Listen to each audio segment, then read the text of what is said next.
Welcome to Soto Creations, where we make your imagination a reality. Thank you so much for tuning in to this channel today. If this is your first time tuning in, please consider clicking that subscribe button. We create everything decor for events. I am planning a bridal show this weekend. It's going to be my first bridal show.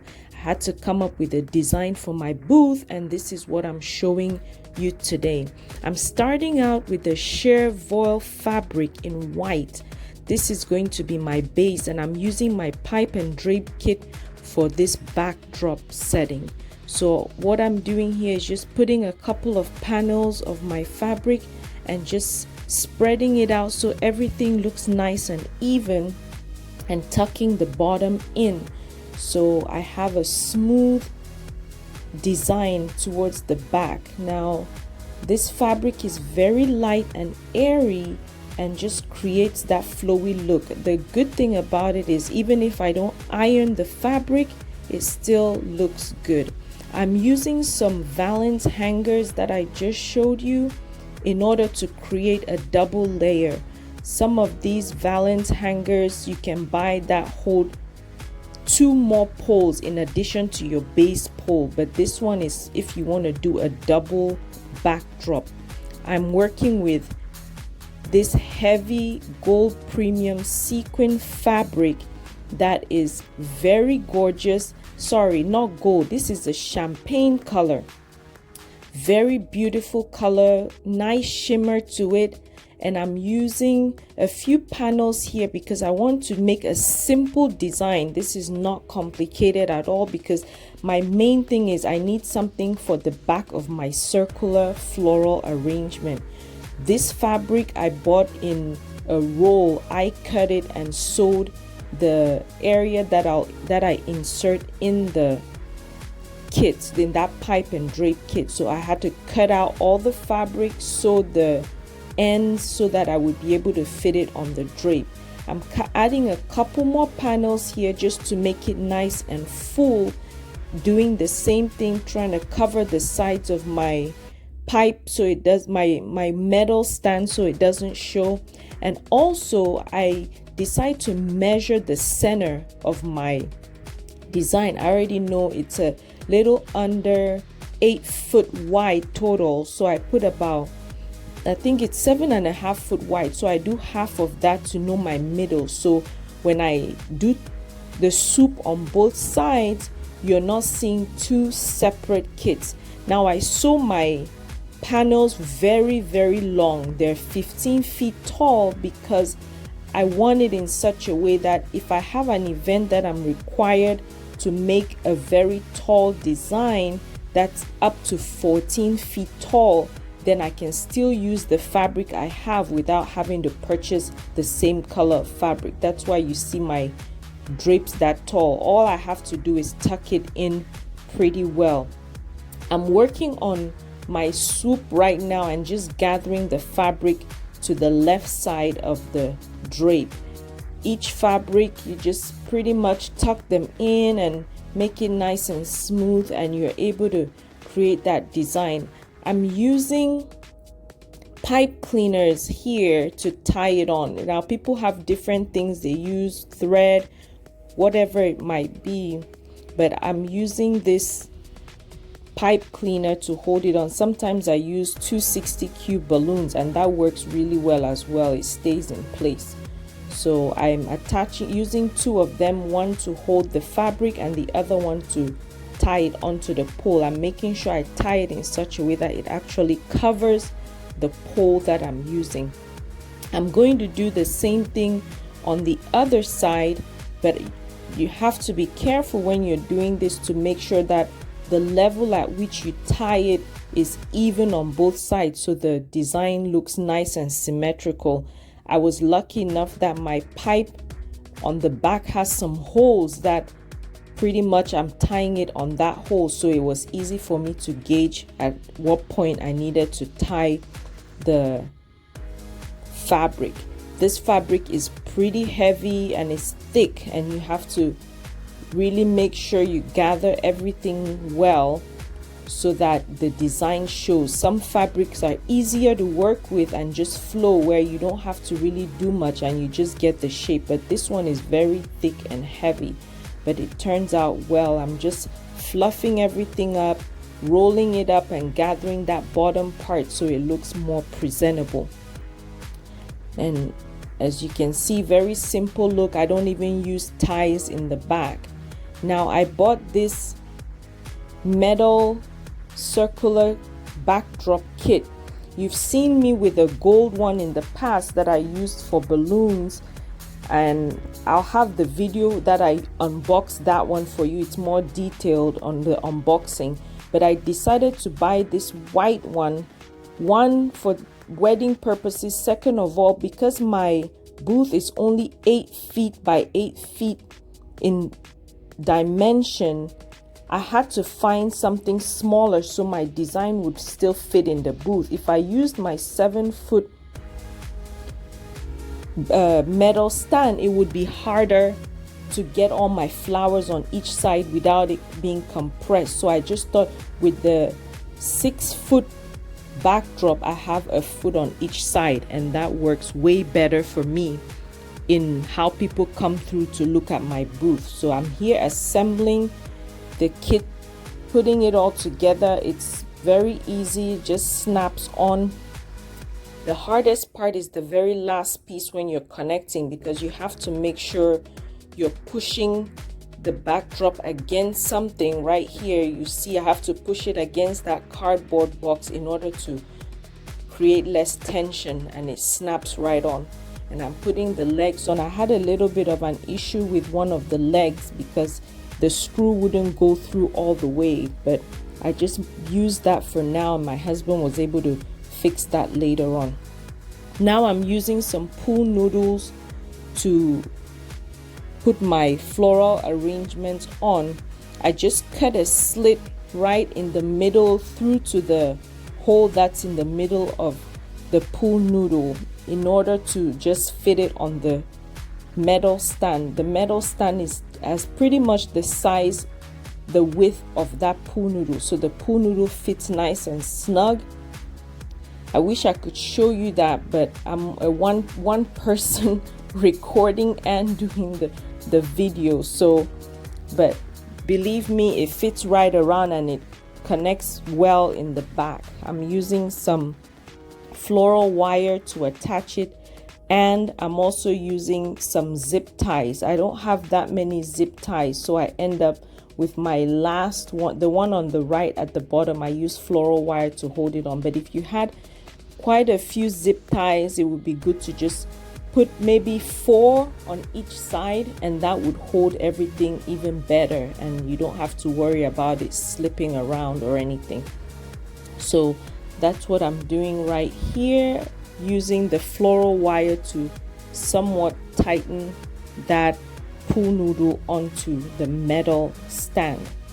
Now I'm sorting out flowers. I've been on a hunt for different flowers and have a color scheme I'm going with here, but I'm sorting everything out by color and type of flower so I know how to install, and it's easier for me when I start setting up the floral arrangement. I have a big bag of my hydrangea and also some buds that I used for another event. So what I'm doing here is just sorting all those out, making sure that I have all my colors intact. I'm creating a mini bouquet here just to see if all these colors would actually work well together, and that's what you see me doing right there. And I think I like what I see. I end up not using everything, but at least I have an idea of what I'm going to do with all the flowers and the color scheme I'm going for.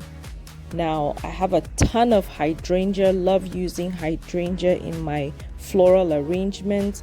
I'm going to work even more with other colors of hydrangea as time goes on, but the white was gonna work perfectly for this design because I needed something that would brighten up the arrangement and not look, so that the colors actually pop. So kind of a base for my floral design.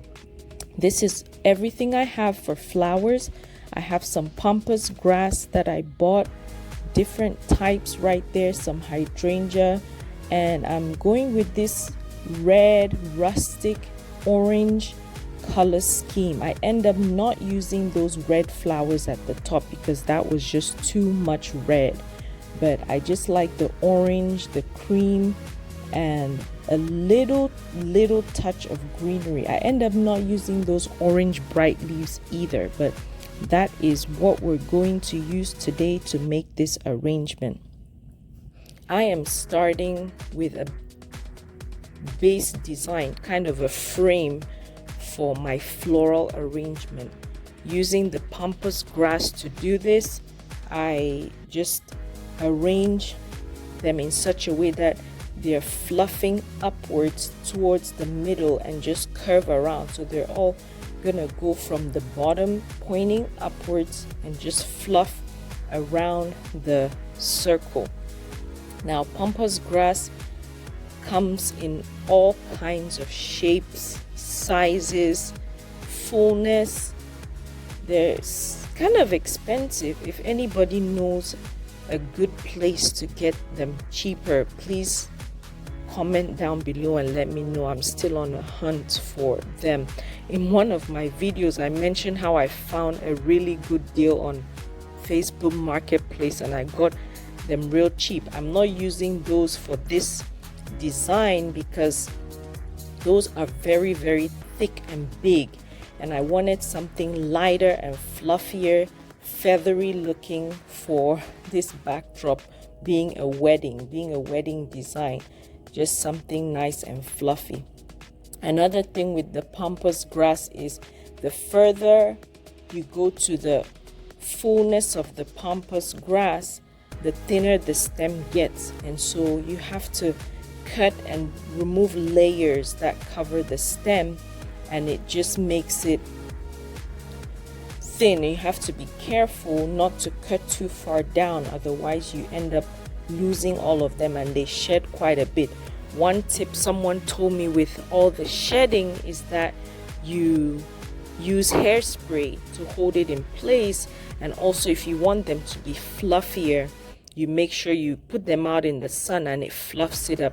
Now this is real pampas grass. These are not fake. The only fake floral flowers or silk flowers I'm using are all the other flowers. The pampas grass is natural.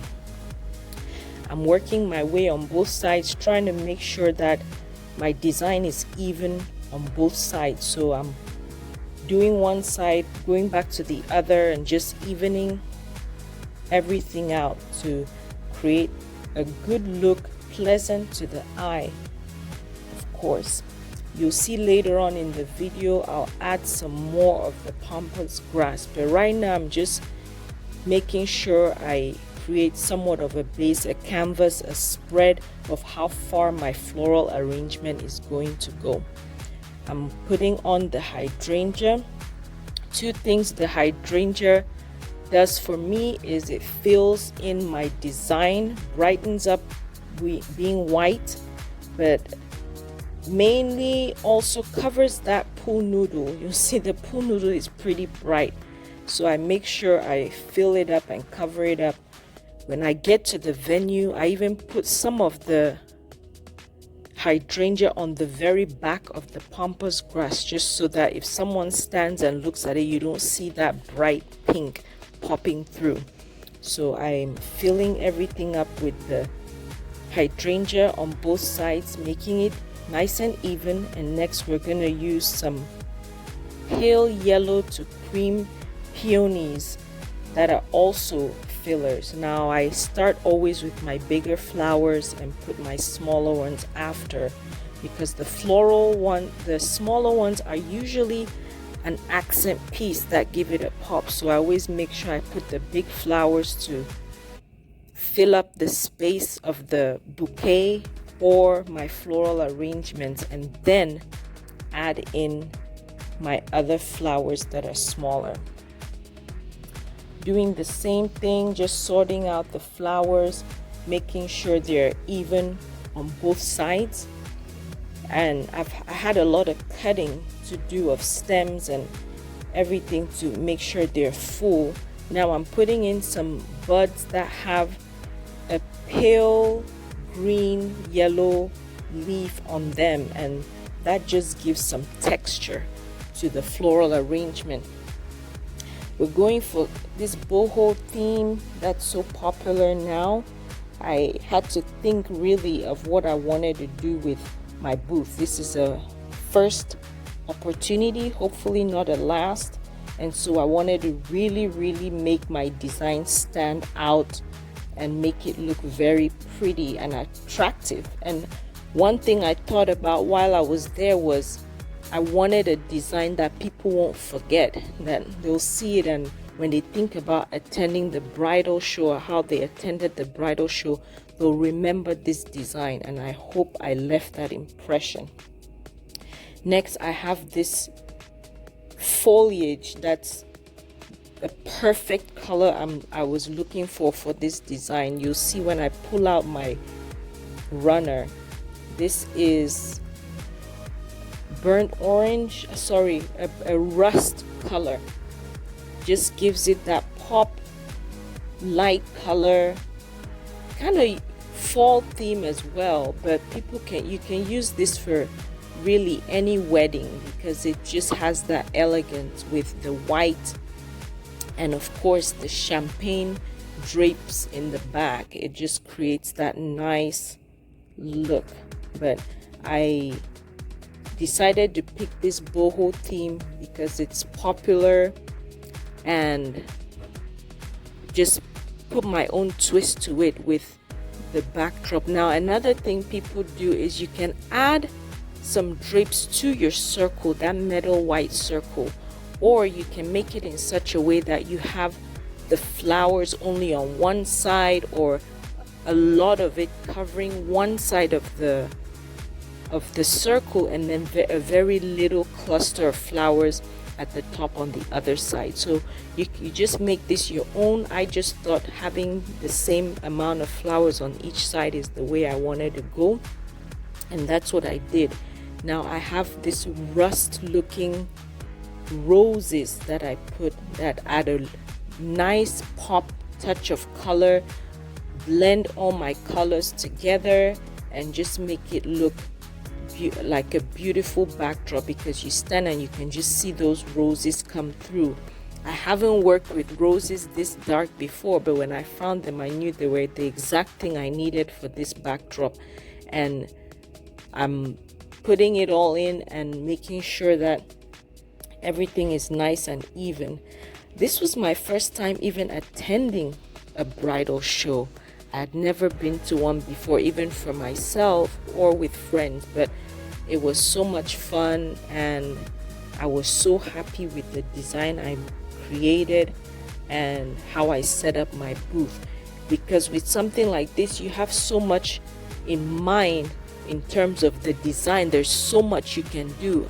The other option was to do kind of a white and green backdrop, but I ended up using these flowers and creating more color, more texture, more boho feel to my design, and I like how it turned out. I think I'll still plan on creating the white and green later on just for my YouTube channel, but so you can stay tuned for something like that.